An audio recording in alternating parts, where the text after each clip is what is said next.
Duh anak kiing wah kacinta dedeh anjeun baturai jeung diri bapa lain tega tenyaah ka diri hideuk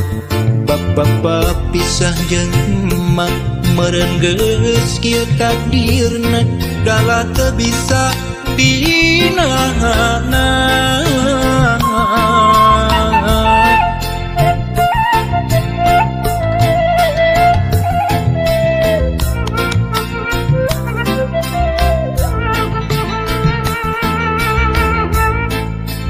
Duh anak kiing kembang harepan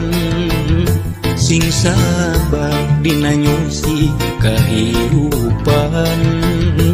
najan kudu paanggang